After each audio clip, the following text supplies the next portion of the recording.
قوي شديد العقاب ذلك بأن الله لم يك مغيرا نعمة أنعمها على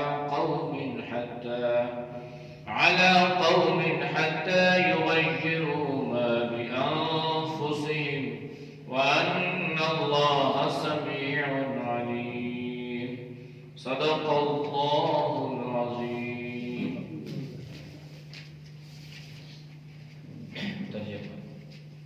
وَلَوْ تَرَى، اور اگرچہ تو دیکھے، اِذْ يَتَوَفَّى الَّذِينَ، جب جان قبض ہوتی ہے ان لوگوں کی، کافروا جو منکر ہے، الملائکۃ فرشتے، یضربون مارتے ہیں، وجوہہم ان کے چہروں پر، وادبارہم اور ان کی پیٹھوں پر، وذوقوا اور چکھو عذاب الحریق عذاب جلنے کا.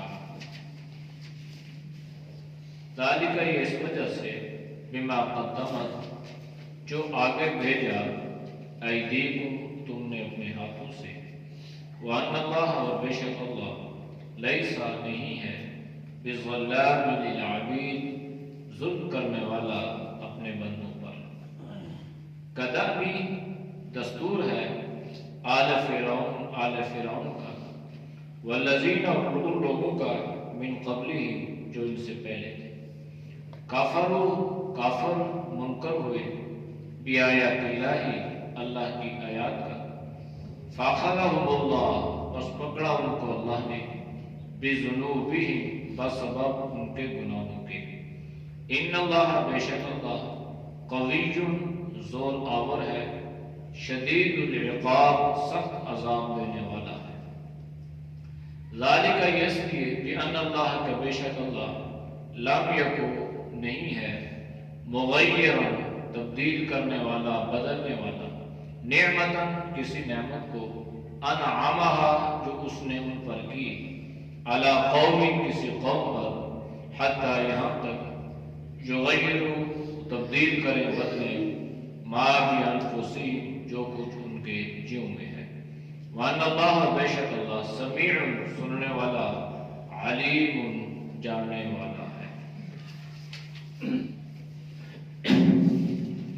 آیات کا ماقبل آیات کے ساتھ ربط اور تعلق یہ تھا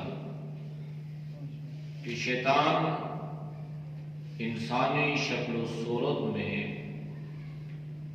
ابو جہل کے لشکر کے پاس آیا اور ان سے یہ کہنے لگا کہ تم تعداد کے اعتبار سے زیادہ ہو، لہذا تم ہی غالب آؤ گے، تو تمہیں چاہیے کہ تم کسی ہیڈ حجت سے کام نہ لو، بلکہ جا کر مسلمانوں کے لشکر سے ٹکراؤ. ابو جہل ڈراتا ہوا آیا اور اس ظان میں اور اس کمانڈ میں مبتلا تھا کہ ہمارے پاس سامان بھی ہے، اسباب بھی ہیں، افرادی قوت بھی ہے، لہذا آج کے دن ہم مسلمانوں پر غالب رہیں گے اور ہم فتح کا جشن منائیں گے. تو اللہ نے تو انہیں دنیا میں ذلیل و رسوا کر دیا اور ایمان والوں کے ساتھ اللہ کی مدد و نصرت شامل حال رہی. ان آیات میں اللہ نے فرمایا کہ آخر انسان اللہ کا بن کے زندگی گزارے یا اللہ کی حکم عدولیاں کرتا ہے، زندگی تو گزر جائے گی، انجام جو ہے یہ موت ہے. اور موت کا جو وقت ہے یہ بڑی شدت والا ہے. نبی کریم صلی اللہ علیہ وسلم اس سکرات الموت سے پناہ مانگا کرتے تھے. اللہم انی اعوذ بک من سکرات الموت. سکرات کا معنی ہے سختی، پریشانی. تو نبی علیہ السلام نے روح کے نکلنے کے وقت کو دردناک عذاب بیان فرمایا اور آپ صلی اللہ علیہ وسلم فرمایا کہ ایسے جان نکلتی ہے کہ جس طرح ایک کپڑا جو ہے اس کو کانٹوں پر ڈالو اور اوپر سے ایک چھڑی لے کر لکڑ لے کر اس کپڑے پر مارو تو اس کپڑے کا کیا حشر ہوگا؟ تو آپ صلی اللہ علیہ وسلم نے فرمایا کہ کافر کی جان ایسے نکلتی ہے۔ مومن کی جان کے بارے میں اللہ کے نبی نے بھی منظر بیان فرمایا کہ جب مومن کی روح جسد عنصری سے برباد کرنے لگتی ہے، اسرائیل علیہ السلام اپنا کام کرتے ہیں، روح جو ہے یہ انسان کے پاؤں کے ناخن سے نکلنا شروع ہوتی ہے، اور قرآن میں یہ نقشہ کھینچا ہے وَالنَّازِعَاتِ غَرْقًا وَالنَّاشِطَاتِ نَشْطًا وَالسَّابِحَاتِ سَبْحًا فَالسَّابِقَاتِ سَبْقًا فَالْمُدَبِّرَاتِ أَمْرًا۔ یہ روح کے نکلنے کا جو وقت ہے اس کا نقشہ اللہ نے قرآن میں بیان فرمایا، اور فرمایا کہ قسم ہے ان فرشتوں کی جو رگوں میں غوصہ مار مار کر انسان کی جان نکالتے ہیں۔ جیسے رگ میں کوئی چیز سرائت کر جائے یا کہیں پر انسان کا بلڈ رک جائے، خون رک جائے، تو اس کی جو درد کی کیفیت ہوتی ہے یہ ناقابل برداشت ہوتی ہے۔ تو جب ایک اللہ کا حکم کی وجہ سے ایک فرشتہ انسان کی روح کو اس انداز سے نکالے گا تو اس پر کیا بنے گا؟ آپ نے فرمایا کہ جب انسان کی جان نکلتی ہے اس کا حلق خشک ہو جاتا ہے، اور اتنا خشک ہوتا ہے آپ صلی اللہ علیہ وسلم نے فرمایا کہ اگر اس کے کوزے کے کوزے اس کو پانی پلا دو اس کی پیاس نہیں بجھے گی، اتنی شدت کی پیاس، حلق خشک ہو جاتا ہے، زبان کڑوی ہو جاتی ہے۔ یہ ساری تلخیاں اللہ کے نبی صلی اللہ علیہ وسلم نے بیان فرمائی ہے۔ تو اللہ نے ان آیات کو پچھلی آیات کے ساتھ اس لیے جوڑا کہ جو کافر ادعا رہے ہیں دنیا میں تو جو ان کا حال ہوگا سو ہوگا، لیکن انجام کے اعتبار سے موت کافر کو بھی آئے گی، موت مسلمان کو بھی آئے گی۔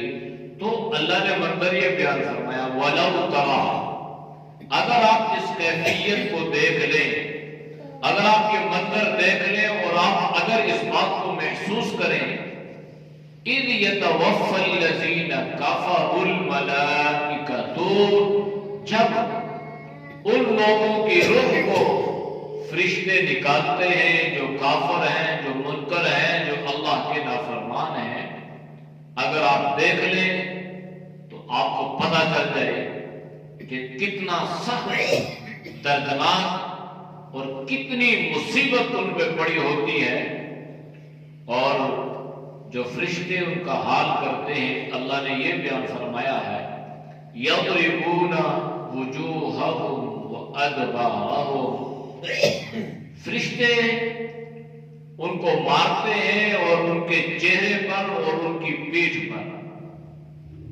اب اللہ نے وَلَوْ فرمایا نا، یعنی انسان ظاہری طور پر دوسرے لوگ اس منظر کو برداشت نہیں کر سکتے، نہ اس کو دیکھ سکتے ہیں، نہ اللہ نے کو یہ دیکھنے کی صلاحیت عطا فرمائی ہے۔ اگر دیکھ لے، اللہ نے فرمایا بالفعل اگر تم دیکھ لو اس منظر کو تو تمہاری بھی چیخیں نکل جائیں۔ بار مرتبہ اگر کوئی خدا نخواستہ ایسا جنازہ جا رہا ہو جس سے اللہ اور اللہ کے نبی ناراض ہوں، کوئی ایسی میت، اور راستے میں اگر جانور آ جائے، کوئی ڈنگر آ جائے، جانور آ جائے، بکری آ جائے، گائے آ جائے، بھینس آ جائے، بیل آ جائے، تو اس میت کو جو عذاب ہو رہا ہوتا ہے اس کا اثر ان جانوروں پر بھی ہوتا ہے، اور ان پر بھی ایک وحشت طاری ہو جاتی ہے، اور جانور جو ہے یہ بدکنا شروع کر دیتے ہیں۔ اللہ کے نبی نے اس بات کو بیان فرمایا ہے۔ اور بعض جانوروں کی آنکھوں سے آنسو بھی جاری ہوتے ہیں، اس لیے یہ بڑا دردناک عذاب ہوتا ہے۔ آپ صلی اللہ علیہ وسلم کے حوالے سے امام احمد بن حنبل رحمۃ اللہ علیہ نے اس کا ذکر یوں فرمایا، جب اللہ کے نبی کی روح قبض ہونے کے لیے جبریل امین تشریف لائے، اجازت مانگی دروازے پر سے، تو حضرت فاطمہ رضی اللہ عنہا گھر میں حجرہ عائشہ تھا اور حضرت فاطمہ بھی جناب نبی کریم صلی اللہ علیہ وسلم کے پاس تھی۔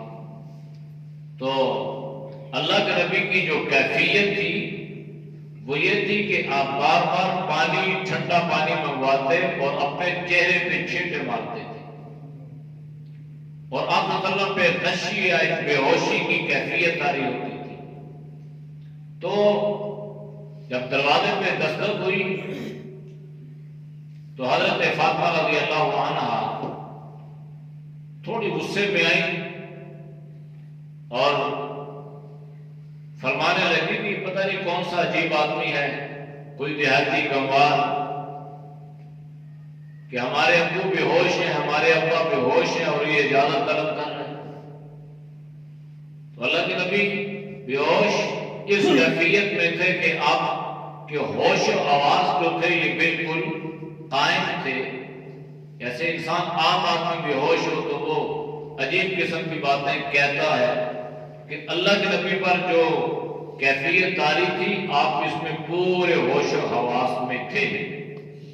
تو آپ نے آنکھیں کھولی، اپنی بیٹی فاطمہ جو غم زدہ تھی، پریشان تھی، جن کی آنکھوں میں آنسو تھے، اسے فرمانے لگے، بیٹی اے فاطمہ بضعۃ منی، فاطمہ تو میرے جگر کا ٹکڑا ہے، کسے دیہاتی کہہ رہی ہے، کسے گنوار کہہ رہی ہے؟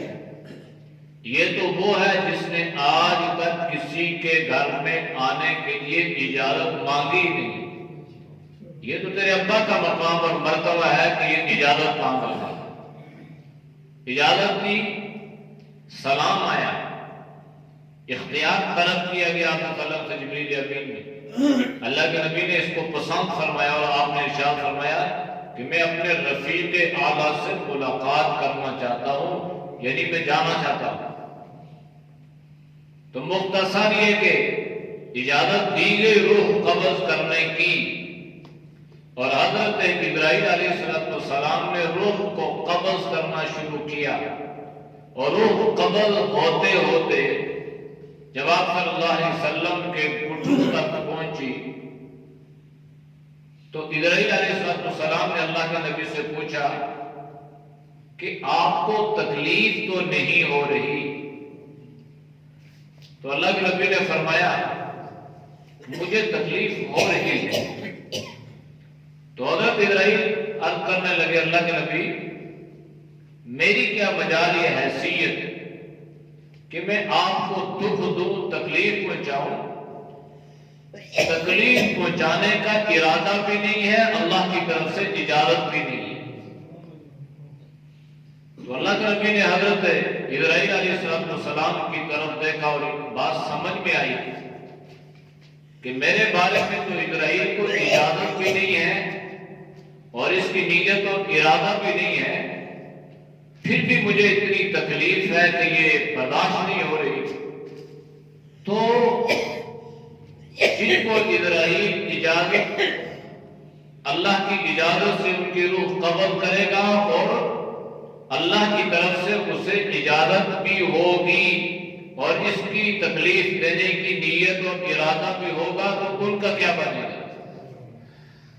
اب اندازہ فرمائیں، اللہ کے نبی صلی اللہ علیہ وسلم نے اس وقت بھی اس امت کو فراموش نہیں کیا جس وقت عمومی طور پر انسان اپنی اولاد کی فکر کر رہا ہوتا ہے، اس وقت بھی اللہ کے نبی اپنی امت کی فکر فرما رہے تھے۔ تو اللہ کے نبی نے حضرت ابراہیم سے فرمایا، ابراہیم تیرا تکلیف دینے کا ارادہ نہیں ہے اور مجھ سے یہ برداشت نہیں ہے، اور میرے امتیوں کو تم تکلیف دو گے، تمہاری نیت اور ارادہ بھی ہوگا تو ان کا کیا بنے گا؟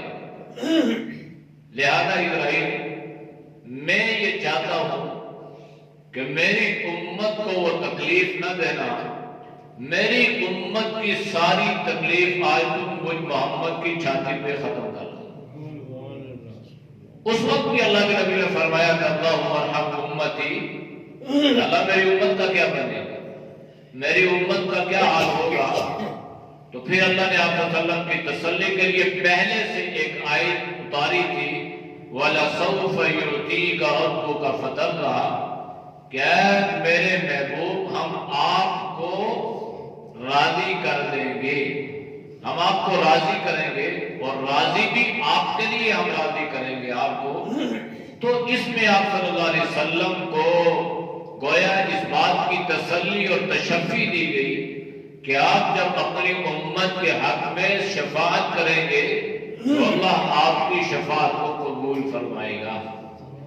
تو یہ ایک منظر اللہ کے نبی کو امام الانبیاء، معصوم عن الخطا، اللہ کے حبیب، جب انہوں نے بیان فرمایا کہ جبریل نے اجازت طلب کی، اسرائیل علیہ السلام نے روح کو قبض کرنا شروع کیا، حضرت اسرائیل کو اجازت بھی نہیں تھی، اللہ نے اجازت بھی نہیں دی، حضرت اسرائیل کا اپنی نیت اور ارادہ بھی تکلیف دینے کا نہیں تھا، پھر بھی آپ صلی اللہ علیہ وسلم نے اس تکلیف کو برداشت نہیں کر سکا۔ تو اندازہ فرمائیں جن کو تکلیف دی جائے گی ان کا کیا حال بنے گا۔ تو اس وقت بھی اللہ کے نبی نے اپنی امت کو یاد فرمایا۔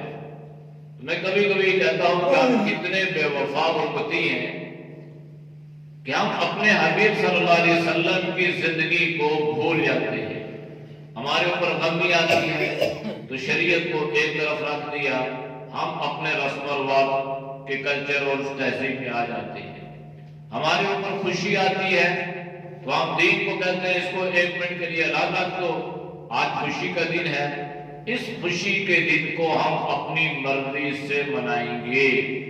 تو غمی آئی تو ہم نے اللہ کے نبی کی سنت کو پامال کیا، خوشی آئی تو ہم نے اپنے حبیب صلی اللہ علیہ وسلم کی سنت کو پامال کیا، اور اللہ کے نبی پر یہ نزع کا وقت، سکرات کا وقت ہے، اور اس وقت بھی اللہ کے نبی اپنی امت کو یاد فرما رہے ہیں۔ آپ نے نہیں فرمایا میری فاطمہ کا کیا بنے گا، آپ نے نہیں فرمایا میرے نواسوں کا کیا بنے گا، آپ نے نہیں فرمایا میری بیٹیوں کا کیا بنے گا، بلکہ آپ نے فرمایا میری امت کا کیا بنے گا۔ تو اتنی وفا اللہ کے نبی نے اس امت سے فرمائی، تو امت کو بھی چاہیے کہ وہ اپنے حبیب صلی اللہ علیہ وسلم سے وفا کرے۔ تو اللہ نے فرمایا کہ جب ان کافروں کی روح کو قبض کیا جاتا ہے تو ملائکہ اس سختی کے ساتھ ان کی روح کو قبض کرتے ہیں، گویا فرشتہ جو ہے اس کے چہرے کے اوپر، اس کے پیٹھ کے اوپر مارتا ہے، اور فرشتوں کا مارنا جو ہے یہ انسان سوچ لے کہ ان کا مارنا کتنا سخت ہوگا، کہ اللہ نے ان کی ایک ہیبت، ایک جسامت، ایک طاقت اللہ نے انہیں عطا فرمائی ہے، اس طاقت کے ذریعے سے جب وہ ایک کافر کے منہ کے اوپر ماریں گے یا پیٹھ کے اوپر ماریں گے تو اس کا ایک ایک انگ جو ہے یہ متاثر ہو جائے گا، تو اس سے کیا کہیں گے، وَذُوقُوا عَذَابَ الْحَرِيقِ، اور تم جلنے کا عذاب چکھو، یعنی اب تمہارے لیے جو ہے آگ کا عذاب ہوگا، تم اسی آگ میں جلتے رہو گے۔ پھر وجہ بیان کریں گے کہ کیوں تمہیں یہ سزا دی جاتی ہے، کیوں سختی کے ساتھ تمہاری روح کو قبض کیا جاتا ہے۔ اس لیے ذَلِكَ بِمَا قَدَّمَتْ أَيْدِيكُمْ، اس لیے کہ جو کچھ تم نے اپنے ہاتھوں سے اپنے آگے بھیج دیا، ہم جو کر رہے ہیں اپنے ہاتھوں سے اپنے آگے بھیج رہے ہیں۔ عَلِمَتْ نَفْسٌ مَا قَدَّمَتْ وَأَخَّرَتْ، عَلِمَتْ نَفْسٌ مَا أَحْضَرَتْ، انسان نے جو کچھ بھیجا اپنے ہاتھوں سے اپنے آگے، وہ سب کچھ انسان کے سامنے حاضر کیا جائے گا، اور انسان جان لے گا جو کچھ اس نے اپنے پیچھے چھوڑا اور جو کچھ اس نے اپنے آگے بھیجا۔ ہم جو اچھے اعمال کر رہے ہیں یا برے، یہ اپنے آگے ہمارے جا رہے ہیں، پیچھے کیا چھوڑیں گے اس کا ہمیں ابھی اندازہ نہیں ہے کہ ہم اپنے لیے کوئی صدقہ جاریہ چھوڑ کے جائیں گے یا ہمارے پیچھے قتل و غارت کا بازار گرم ہوگا، فتنے فساد ہو جائیں گے۔ تو پیچھے کے حالات کا تو علم نہیں ہے، لیکن آگے کے حالات کا ہمیں علم ہے کہ ہم اپنے آگے کیا بھیج رہے ہیں۔ قرآن میں اللہ نے فرمایا یا ایھا الذین آمنوا اتقوا اللہ ولتنظر نفس ما قدمت لغد۔ اے انسان، کبھی تم نے یہ غور و فکر کیا؟ اے ایمان والو، کبھی تم نے دیکھا کہ تم نے اپنے کل کے لیے کیا تیاری کی ہے؟ ما قدمت لغد، اپنے کل کے لیے ہم نے آگے کیا بھیجا؟ تو اس لیے جو کل گزر گیا اس کی بھی توبہ ہے، اور جو کل آنے والا ہے اس کے لیے بھی تیاری کرنی ہے کہ ہم نے اپنے آگے کیا بھیجا۔ اچھائی بھیجی تو اجر ملے گا، اور اگر خدا نہ خواستہ کوئی گناہ ہم نے بھیج دیے تو پھر اللہ سخت طور پہ سخت انداز سے اللہ پکڑے گا۔ وَأَنَّ اللَّهَ لَيْسَ بِظَلَّامٍ لِلْعَبِيدِ، اللہ تو اپنے بندوں پر ظلم نہیں کرتا، اللہ ظالم نہیں ہے، اور نہ ہی اللہ ظلم کو پسند کرتا ہے۔ بندے اپنی جان پر خود ظلم کرتے ہیں اللہ کی نافرمانیاں کر کے، اس لیے کہ اللہ نے فرما دیا نا اچھائی کرو گے تو اللہ کے انعامات تمہیں ملیں گے، اور اگر خدا نہ خواستہ گناہ کیے، برائیاں کی، اللہ کو ناراض کیا، تو یہ تم اپنی جان پہ ظلم کرنے والے ہو۔ تو جو اپنی جان پہ ظلم کرے گا تو ظاہر ہے اس کو عذاب الحریق یعنی جلنے کا عذاب اسے چکھنا پڑے گا۔ اس لیے اللہ تو اپنے بندوں سے پیار کرتا ہے۔ اللہ نے قرآن میں اس بات کو وضاحت کے ساتھ فرمایا ہے کہ اللہ کسی کو سزا دینے پر خوش نہیں ہوتا، کہ اللہ کو خوشی ہے اس بات کی کہ اللہ کسی کو سزا دے، کسی کو الٹ پلٹ کر رکھ دے، کسی پر اللہ عذاب اتار دے، نہیں، اللہ ظلم نہیں کرتا، اللہ ظلم کو پسند نہیں کرتا، لیکن بندے اللہ کی نافرمانیاں کر کے اپنی جان پہ خود ظلم کرتے ہیں۔ کداب آل فرعون، دستور ہے، طریقہ ہے آل فرعون کا، والذین من قبلہم، اور ان لوگوں کا جو ان سے پہلے گزرے ہیں۔ کافروا بآیات اللہ، انہوں نے اللہ کی آیات کا انکار کیا۔ جب اللہ کی آیات کا انکار کیا، اللہ کی نافرمانیاں کھلم کھلا کرنے لگے، انبیاء علیہ السلام نے ان کو سمجھانے کی کوشش کی، وہ انبیاء علیہ السلام کی باتوں پر اور ان کی نصیحتوں پر عمل نہیں کرتے تھے، تو پھر کیا ہوا؟ فَأَخَذَهُمُ اللَّهُ بِذُنُوبِهِمْ، اللہ نے ان کو پکڑ لیا ان کے گناہوں کی وجہ سے، بسبب ان کے گناہوں کے، بسبب ان کی بدعمالیوں کی وجہ سے، پھر اللہ نے ان کو پکڑا۔ فَصَبَّ عَلَيْهِمْ رَبُّكَ صَوْتَ عَذَابٍ، پھر اللہ فرماتا ہے کہ ان پر اللہ کے عذاب کا کوڑا برسا، کوڑا۔ تو اللہ پھر یوں انسان کو پکڑتا ہے۔ تو اللہ کی نافرمانیاں یہ آل فرعون کا دستور رہا ہے، یعنی فرعون کے ماننے والے، اس سے پہلے بھی جو نافرمانیاں کرتے رہے تو ان کو اللہ نے پکڑا، ان پر اللہ کا عذاب آیا، اللہ نے ان کو سمجھایا، انبیاء علیہ السلام ان کو سمجھاتے رہے، لیکن انہوں نے ایک نہ سنی، تو پھر اللہ فرما رہا ہے اللہ نے ان کے گناہوں کی وجہ سے ان کو پکڑ لیا۔ ان اللہ قوی شدید العقاب، اس لیے کہ اللہ کی جو پکڑ ہے یہ بڑی سخت ہے، اللہ قوی ہے، اللہ طاقتور ہے، اللہ زور آور ہے، اور شدید العقاب، اللہ سخت عذاب دینے والا ہے۔ ذالک بأن اللہ، اب ظاہر بات ہے کہ ہم نے اپنی کیفیات کو، اپنی زندگی کو بدلنا ہے۔ اس کے لیے اللہ نے فرمایا کہ دیکھو تم سارا الزام اللہ پہ نہ چھوڑا کرو۔ آپ کسی سے کہیں نا نماز پڑھو، بندہ کیا کہے جناب اللہ توفیق دے گا تو نماز پڑھیں گے، اللہ ہدایت دے گا تو یہ کام کریں گے، اللہ قبول کرے گا تو ایسا، اب سارا الزام اللہ پہ۔ بھائی اللہ نے آپ کو ہدایت عطا فرمائی ہے، ہدایت کس چیز کا نام ہے؟ توفیق کس چیز کا نام ہے؟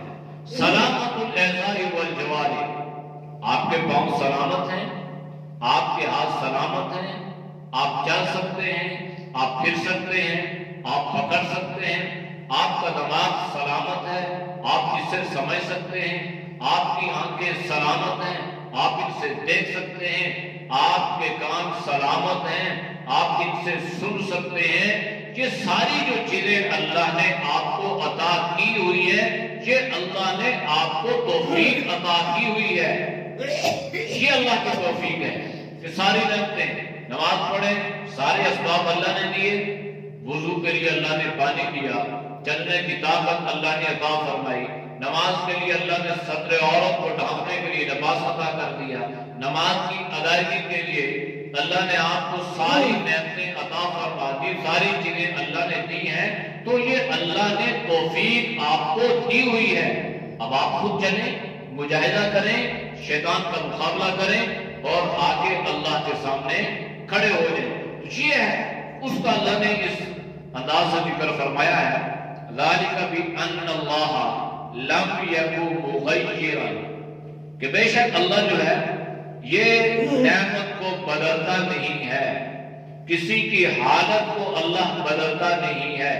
جو نعمت اللہ نے اسے عطا فرمائی ہے، کب؟ جب تک کہ قوم خود اپنی حالت بدلنے کی فکر نہیں کرتی۔ قوم کا اللہ نے ذکر فرمایا نا، علی قوم حتی یغیروا ما بانفسہم، کہ جب تک آپ اپنے آپ کو بدلو گے نہیں تو اللہ کیسے آپ کو بدلے گا؟ تو اس کے لیے ضروری ہے نا کہ انسان مجاہدہ تو کرے۔ اب اگر ساری چیزیں اللہ نے کرنی ہیں تو اللہ نے آپ کو ہاتھ کیوں دیے؟ اللہ نے آپ کو پاؤں کیوں دیے؟ اللہ نے آپ کے دماغ کی صلاحیتیں کیوں عطا فرمائی؟ یہ ساری جو صلاحیتیں آپ کو اللہ نے عطا فرمائی، اور وَهَدَيْنَاهُ النَّجْدَيْنِ، پھر اللہ نے آپ کو اچھائی اور برائی کی تمیز بھی سکھلا دی، اللہ نے بتلا بھی دیا۔ پھر اب آپ اپنے آپ کو بدلنے کی فکر کریں تو اللہ بھی آپ کو تبدیل فرما دے گا۔ اگر اپنے آپ کو بدلنے کی فکر نہیں کریں گے تو پھر اللہ بھی ہمیں بدلے گا نہیں۔ اس لیے یہ ضروری ہے کہ ہر انسان اپنی حالت کو بدلنے کی کوشش کرے۔ اپنی حالت، پہلے بے نمازی تھا، نمازی بننے کی کوشش کرے، پہلے حرام کھاتا تھا، حلال کھانے کی فکر کرے، پہلے جو ہے وہ ایک بخل کی وجہ سے اللہ کے راستے میں مال خرچ نہیں کرتا تھا، اب سخاوت پیدا کرے اور اللہ کے راستے میں زکوٰۃ، صدقات اور جتنی بھی چیزیں ہیں ان کو خرچ کرنے کی کوشش کرے۔ تو یہ ساری چیزیں اس بات کی دلیل ہے کہ جب انسان خود اپنے آپ کو بدلنے کی کوشش کرے گا تو اللہ بھی اسے تبدیل فرمائے گا۔ وَأَنَّ اللَّهَ سَمِيعٌ عَلِيمٌ، پھر اس لیے کہ اللہ ہماری باتوں کو سنتا بھی ہے اور اللہ ہمارے حالات سے واقف بھی ہے۔ ہم جو کہتے ہیں کرتے ہیں اللہ ان کو علیم، اللہ انہیں جانتا بھی ہے۔ اعوذ باللہ من الشیطان الرجیم، بسم اللہ الرحمن الرحیم، وَلَوْ تَرَىٰ إِذْ يَتَوَفَّى الَّذِينَ كَفَرُوا الْمَلَائِكَةُ يَضْرِبُونَ وُجُوهَهُمْ وَأَدْبَارَهُمْ وَذُوقُوا عَذَابَ الْحَرِيقِ ذَلِكَ بِمَا قَدَّمَتْ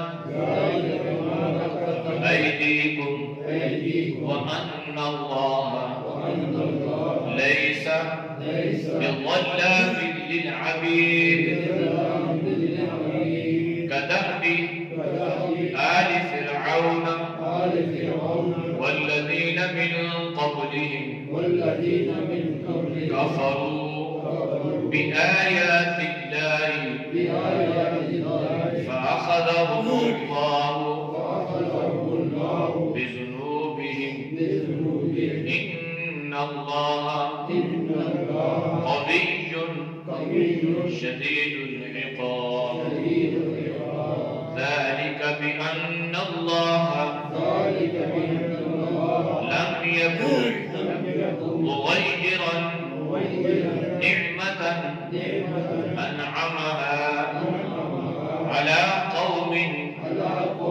حتى يغيروا ما بأنفسهم وأن الله سميع عليم. درس قرآن کے بارے میں ساتھیوں کا ہے کہ مغرب کے بعد مشورے سے مزید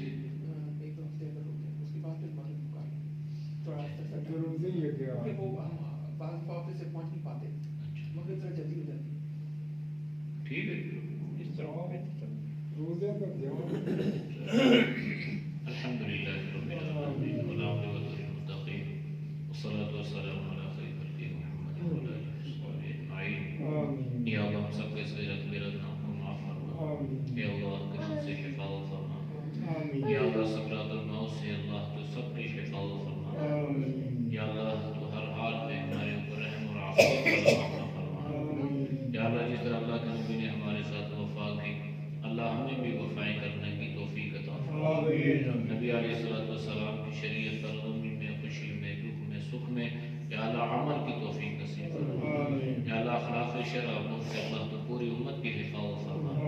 یا اللہ تو ہم سب کے لیے ہدایت کے فیصلے فرما. اللہ ہدایت پر استقامت عطا فرما. یا اللہ ہر طرح کی ذلت ضلالت سے گمراہیوں سے اللہ تو پوری امت کی حفاظت فرما. یا اللہ جتنے دوست و بزرگ تیری رضا کے لیے درس قرآن سنتے ہیں اللہ ان کے سننے کو قبول فرما. یا اللہ درس قرآن کی برکت سے اللہ ان کی جان میں مال میں ایمان میں صحت میں گھر بار میں اللہ کو خوب برکتیں عطا فرما. ہر پریشانی مصیبت سے اللہ کو ان سب کی حفاظت فرما. صلی اللہ تعالی علی نبی امی وعلی آلہ وصحبہ اجمعین برحمتک یا ارحم الراحمین.